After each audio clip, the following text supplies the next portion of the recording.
Peggy 18.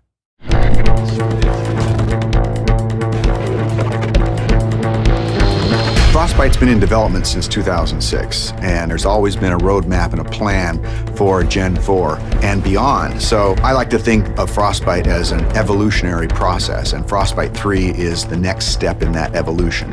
Frostbite 3 is a really powerful tool set. A gamer is going to experience a much more authentic, believable, and realistic-looking game. We have one unified program where you can create content that will run on everything from an iPhone to a next-gen console. And now it's really coming online and enabling the game designers to do way more than they've ever been able to do before. We spend significant effort on creating more dynamic and living environments.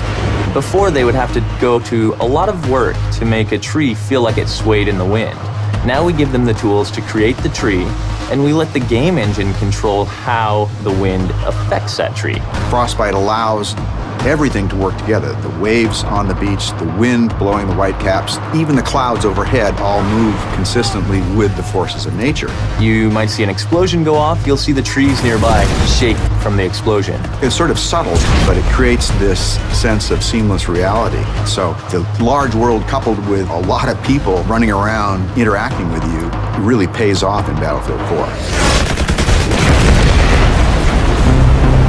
Destruction has always been a core feature of the Frostbite engine. It's the evolution of the way the environment is impacted by gameplay. Everything from the smallest spark colliding, but also gigantic chunks of debris that crumble when they impact the ground.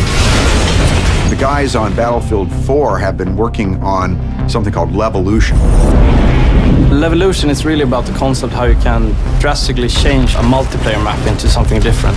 It could be anything from a big building collapsing or to a dam breaking or anything really big game changer to the level. A recent feature that we've put in, and you'll see in Battlefield 4, is our networked water simulation. So what this means is all players will see the same wave in the same position at the same time. And this leads to some pretty exciting cat and mouse type of gameplay where you're ducking down and going up and you can kind of peek around as you drive in your boat. It will no longer swim on a flat surface. Instead, it will be affected by the different waves and everything. And that comes to everything from living characters that are swimming, but also to the ragdolls. Something like a jet crashes into the ocean, you'll see the water react and the debris will then float on the waves. It's a very, very cool dynamic engine. Things just happen and it seems right. Take cover! In Frostbite 3, we've made a priority of much more believable, emotionally believable characters. There's a whole slew of features in Frostbite that support that, and one of the most important is the way a person's eyes look. The way we render characters is better than ever before. We're doing subsurface scattered models. We have parallax animation in the iris. You'll notice it looks like a real eye. You'll back me up, right? Frostbite 3 is so much more powerful than any engine I ever used before.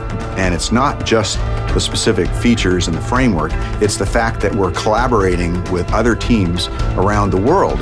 In the past, before we had the Frostbite team, we were building a new engine every time and we were kind of stumbling constantly. Now, to have the team here to focus on new releases with new goodies means that we as a team can focus on the creative side to deliver better games, better experiences. Today it's used by a lot of different genres, so everything from racing games to real-time strategy games and RPGs.